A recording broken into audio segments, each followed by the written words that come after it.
கிறிஸ்துவில் அன்பிற்குரியவர்களே, புனித இஞ்ஞாசியாரின் ஆசீர் பெற்றவர்களே,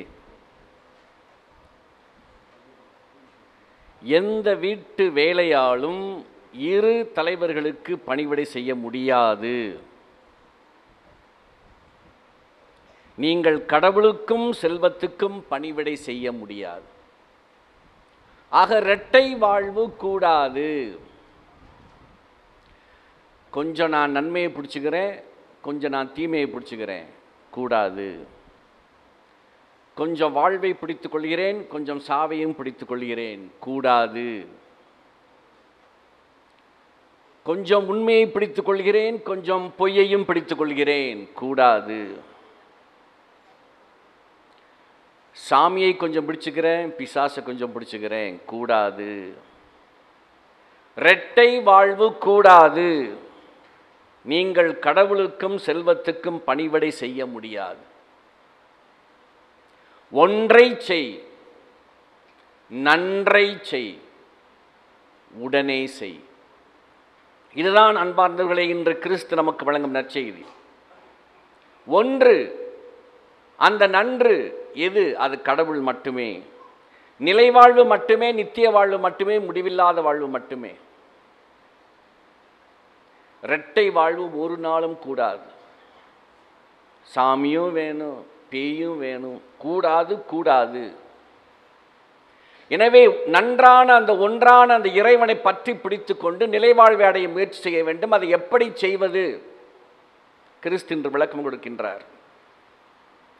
கடவுளுக்கும் செல்வத்துக்கும் பணிவிடை செய்ய முடியாது. ரெண்டு தலைவர்களுக்கு ஒரு வேலைக்காரன் பணிவிடை செய்ய முடியாது. அதை இன்றைய நற்செய்தியினுடைய முதலிலே ஆரம்பத்திலேயே பார்த்தோம்.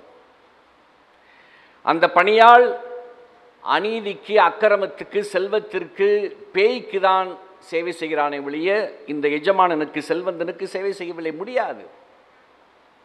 எனவே செல்வந்தன் பாதிக்கப்படுகிறான். அவனுடைய உடைமைகள் எல்லாம் பாழாக்கப்பட்டு விட்டன. ரெண்டு பேருக்கு வேலை செய்வதாக இரட்டை வேடம் போட்டுக் கொண்டிருந்ததன் காரணமாக, இரட்டை வாழ்வு வாழ்ந்ததன் காரணமாக ஒருவனை புறக்கணிக்கிறான், எஜமானனை புறக்கணிக்கிறான். அதன் விளைவு எஜமானன் பாழாக்கப்படுகிறான், அவனுடைய உடைமையெல்லாம் இழக்கிறான். ஆனால் எஜமானன் புத்திசாலியாக இருக்கிற காரணத்தினால் புரிந்து கொள்கிறான், இந்த பணியாளன் தான் இவ்வளவு அக்கிரமத்தையும் செய்து தன் சொத்தையெல்லாம் பாழாக்கியவன். எனவே வேலையை விட்டு உடனே நீக்குகிறான். வேலையை விட்டு நீக்கிய உடனேயே இந்த பணியாளன் செய்கிற காரியத்தை இந்த தலைவன் பாராட்டுகிறான். சொத்தையெல்லாம் பாழாக்கிட்டான்,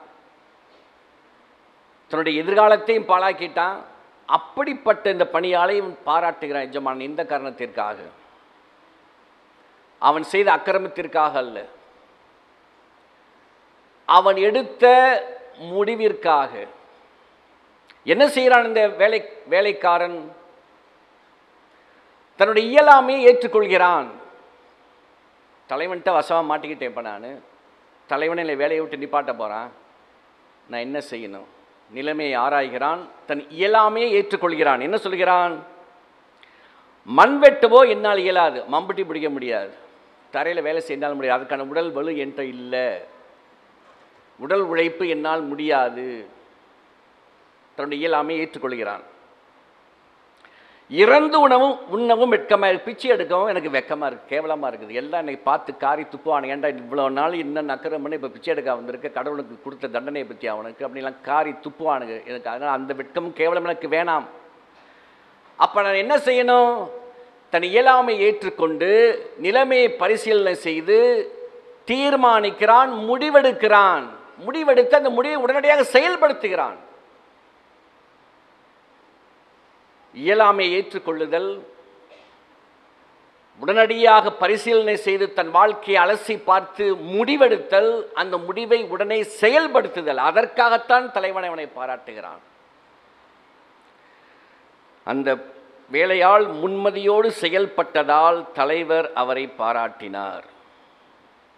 ஆண்டவர் இயேசு என்ன சொல்கிறார்? இருளின் மக்களே இப்படி இருக்கிறார்கள் என்றால், நீ ஒளியின் மகன், நீ கிறிஸ்தவன், நீ எப்படி இருக்க வேண்டும்? எவ்வளவு முன்மதியோடு நீ செயல்பட வேண்டும்? உடனடியாக ஒன்றை தேர்ந்தெடுத்து அதை உடனடியாக வாழ்க்கையினுடைய குறிக்கோளாக கொண்டு அதை நோக்கி நடைபோட்டு செயல்படுத்தி அந்த ஒன்றாகிய நன்றாகிய கடவுளை பற்றி கொள்ள நீ முன்மதியாக உடனடியாக செயல்பட வேண்டும். இருளின் மக்களே இப்படி இருக்கிறார் என்றால் ஒளியின் மக்களாகி நீங்கள் எப்படி இருக்க வேண்டும் என்ற ஆண்டவர் நம்மை உடனடியாக செயல்பட தூண்டுகிறார். முடிவும் உடனடியாக எடுக்க வேண்டும். அந்த எடுத்த முடிவை அமல்படுத்த வேண்டும், செயல்படுத்த வேண்டும். எப்படி செயல்படுத்துவது, எப்படி முடிவெடுப்பது? கடவுளுக்கும் செல்வத்துக்கும் பணிவிடை செய்ய முடியாது. ஆக கடவுளைத்தான் நீ தேர்ந்தெடுக்க வேண்டும். அவர் இறுக பற்றி கொள்ள வேண்டும். அவரை நோக்கியே நடைபோட வேண்டும். உடனடியாக நீ காரியத்தில் இறங்க வேண்டும். அப்போ கடவுள் மட்டும்தானா? இப்போ செல்வம்லாம் இல்லாமல் என்ன செய்யறது? பிச்சை எடுக்கிறதா? கடவுள் நம்மை பிச்சை எடுக்க சொல்லவில்லை. அருட்செல்வத்தோடும் பொருட்செல்வத்தோடும் நலமாக வளமாக வாழ வேண்டும் என்று தான் கடவுள் ஆசைப்படுகிறார். அதற்கான ஆசிரியை வாரி வழங்குகிறார். நியாயமான முறையில் உழைத்து, நியாயமான முறையில் சம்பாதித்து, நியாயமான வாழ்க்கை வாழச் சொல்கிறார். அநீதமாக சம்பாதித்தால் என்ன செய்வது? அந்த அநீதியாக சம்பாதித்த பொருளை, நேர்மையற்ற செல்வத்தை என்ன செய்ய வேண்டும்? ஏழைகளுக்கு கொடுத்து விடு. ஏழைகளுக்கு கொடுத்து விடு. ஆக நியாயமாக நல்லவனாக உழைத்து சம்பாதித்து உண்.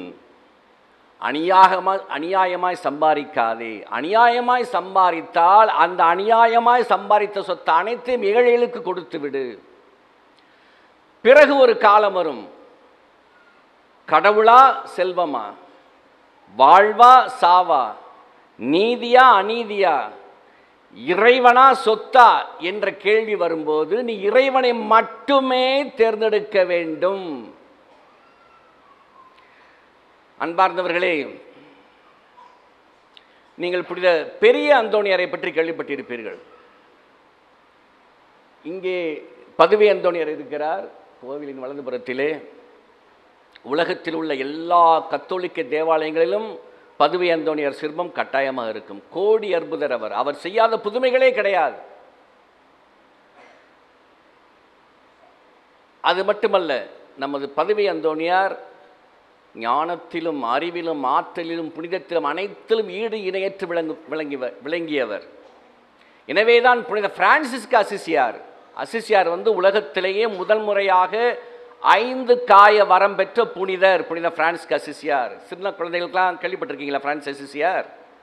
பிரான்சிஸ் அசிசியார் இனிமேல் பங்கு தந்தையை கேட்டு தெரிஞ்சுக்கங்க. அவர் ஏற்படுத்தின சபை தான் அசிசியார் சபை, கப்புச்சின் சபையெல்லாம் கேள்விப்பட்டிருப்பீங்க நீங்கள். அவர் மாபெரும் புனிதர் பிரான்சிஸ்கு அசிசியார். அவருக்கும் கடவுளா சொத்தா என்ற கேள்வி வரும்போது கடவுளை மட்டுமே தேர்ந்தெடுத்து கொண்டு அனைத்து சொத்தையும் வேண்டாம் என்று ஒதுக்கிவிட்டு புனிதராக வந்தவர் புனித பிரான்சிஸ்கு அசிசியார். எனவேதான் கடவுளை அவர் மற்றற்ற விதத்தில் அன்பு செய்ததற்காக பரிசாக தன்னுடைய காயங்களே பரிசாக கொடுக்கிறார் பாடுபட்ட இயேசு அந்த அசிசியாருக்கு. அந்த அசிசியாரே நமது பதுவை அந்தோணியரை பார்த்து எப்படி தெரியுமா கூப்பிடுவார், அழைப்பார்? என் ஆண்டவரே, என் ஆயரே, மை பிஷப், மியோ வெஸ்கவோ, என்னுடைய ஆயரே என்று கூப்பிடுறார். பிரான்சிஸ்கு அசிசியாரே என் ஆயரே என்று கூப்பிடக்கூடிய அளவுக்கு மிக உயர்ந்த புனிதர் புனித பதுவை அந்தோணியார்.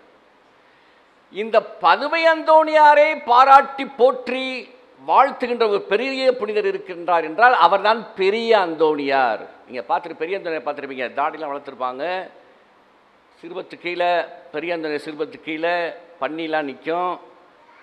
ஜனவரி மாதம் இந்த திருவிழாவை கொண்டாடுவோம். அதுதான் பெரிய அந்தோணியார். எகிப்து நாட்டை சேர்ந்தார். வனத்து அந்தோணியார் என்றும் சொல்லலாம் அவரை நம்ம. ஏன்னா வனத்தில் வாழ்ந்ததால், காட்டில் வாழ்ந்ததால், தபசு செய்ததால் அவர் பெரிய அந்தோணியார். இவர் நம்ம பதுவை அந்தோணியார் சின்ன அந்தோணியார் கிடையாது. அவரும் பெரிய அந்தோணியார் தான். ஆனால் இந்த பெரிய அந்தோணியருக்கெல்லாம் பெரிய அந்தோணியார் நமது எகிப்து புனிதர் புனித பெரிய அந்தோணியார். ஏன் அவர் பெரியவர் என்று அழைக்கப்படுகிறார் என்றால் இவர் சின்னவர் அவர் பெரியவர் அப்படிங்கிற காரணத்துக்காக அல்ல. உண்மையிலேயே ஞானத்திலும் புனிதத்திலும் மிகப்பெரியவராக விளங்கியதால் அவருக்கு பெரிய அந்தோணியார், பெரிய சிங்கராயர்னு சொல்றது மாதிரி இது பெரிய அந்தோணியார். நம்முடைய பதுவை அந்தோணியார் பெரிய அந்தோணியரை எவ்வளவு தூரம் போற்றினார், பாராட்டினார், அவரை பின்பற்றினார் என்றால் தன்னுடைய இயற்பெயரை மாற்றுகிறார். நம்முடைய பதுவை அந்தோணியார் அவருடைய இயற்பெயர் பெர்னாண்டோ. அந்த பெயரை மாற்றி அவர் அசிசியார் சபையில் சேருகின்ற பொழுது அந்தோணியார், அந்தோணி, புனித பெரிய அந்தோணியரின் ஞாபகமாக அவர் மேல் வைத்திருக்கும் மற்றற்ற மரியாதை, பாசம், அன்பின் காரணமாக புனித பெரிய அந்தோணியர் பெயரை ஏற்றுக்கொண்டு பெர்னாண்டோ என்ற பெயரை தள்ளி வைத்துவிட்டு அந்தோணியார் என்ற பெயரை ஏற்றுக்கொண்டு பதுவை அந்தோணியராக திகழ்கின்றார் நம்முடைய பதுவை அந்தோணியார். அவருடைய பெயருக்கு காரணமே நம்முடைய பெரிய அந்தோணியார், எகிப்து நாட்டினுடைய பெரிய அந்தோணியார், வனத்து அந்தோணியார். ஜனவரி மாதம் 17ஆம் தேதி அவருக்கு திருவிழா. பெரிய அந்தோணியார் இப்படிப்பட்ட புனிதர். அசிசியாரே பாராட்டுகின்ற பதுவை அந்தோணியார், பதுவை அந்தோணியாரே பாராட்டுகின்ற பெரிய அந்தோணியார். பெரிய அந்தோணியார் இவ்வளவு பெரிய அந்தோணியராக மாறியதுக்கு காரணம் என்ன? ஒரு நாள் அவர் திருப்பலிக்கு செல்கிறார். பூசையில் நற்செய்தி வருகிறது. நற்செய்தி வாசகம் பணக்கார வாலிபனை பற்றியது. அந்த பணக்கார வாலிபன் இயேசுவிடம் வந்து, ஆண்டவரை, நான் எல்லா கட்டளையும் கடைபிடிக்கிறேன், நிலைவாழ்வு பெற இன்னும் நான் என்ன செய்ய வேண்டும்? ஆண்டவர் அவனை உற்று நோக்கி அவனிடம் சொல்லுகிறார், சென்று உன் சொத்தையெல்லாம் விற்று ஏழைகளுக்கு கொடு, திரும்பி வா, என்னை பின் செல். இந்த நற்செய்திதான் அன்று பெரிய அந்தோணியார் திருப்பலிக்கு சென்றபோது வாசிக்கப்பட்ட வாசகம். இதை கேள்விப்பட்டவுடன் பூசை முடிந்த பிற்பாடு புனித பெரிய அந்தோணியார் தன் வீட்டிற்கு செல்கிறார். பெரிய பணக்கார குடும்பத்தை சேர்ந்தவர் அவர், பல ஏக்கருக்கு சொந்தக்காரர் அவர். அவருக்கு ஒரு தங்கை உண்டு. தங்கைக்கு சேர வேண்டிய பகுதியை நீதிப்படி நியாயப்படி பிரித்து கொடுத்துவிட்டு தனக்கிருந்த பங்கை விற்று ஏழைகளுக்கு கொடுத்துவிட்டு காட்டிற்கு சென்று தவம் புரிந்து புனிதராக மாறுகிறார், பெரிய அந்தோணியராக மாறுகிறார். கடவுளுக்கும் செல்வத்துக்கு பணிவிடை செய்ய முடியாது, கடவுளை மட்டுமே தேர்ந்தெடுத்தார். அவருக்கு நேரம் வந்தது, கடவுளா சொத்தா? கடவுள்தான் வேண்டும். சொத்தையெல்லாம் விற்று ஏழையில் கொடுத்து விட்டு கடவுளை தேர்ந்தெடுத்தார். இன்று மாபெரும் புனிதராக விளங்குகிறார் புனித பெரிய அந்தோணியார். அவருடைய ஞாபகமாகத்தான் நம்முடைய பதுவை அந்தோணியார் பெயரை அந்தோணி என்று வைத்திருக்கிறார். ஆக அன்பார்ந்தவர்களே, நியாயமான முறையில், உண்மையான முறையில் உழைத்து சம்பாதித்து நலமாக வளமாக வாழ். அநியாயமாக சம்பாதிக்காதே. தப்பித்தவரை அப்படி பாவம் செய்து சம்பாதித்திருந்தாய் என்றால் அதை விற்று ஏழைகளுக்கு கொடுத்து விடு. பிறகு காலம் வரும்போது இறைவனா சொத்தா என்ற கேள்வி வரும்போது நீ இறைவனை மட்டுமே தேர்ந்தெடு என்று இறைவன் நமக்கு சொல்லுகிறார். அதற்கு உதாரணங்கள் எத்தனையோ புனிதர்கள் இருக்கிறார்கள். அசிசியாரில் இருந்து, புனித பெரியந்தோணியரால் இருந்து, பதுவை அனைவருமே இயேசுவுக்காக சொத்து சுகத்தை எல்லாம் துறந்து விட்டு இறைவனை மட்டுமே தேர்ந்தெடுத்து இறைவனுக்காகவே வாழ்ந்தவர்கள்.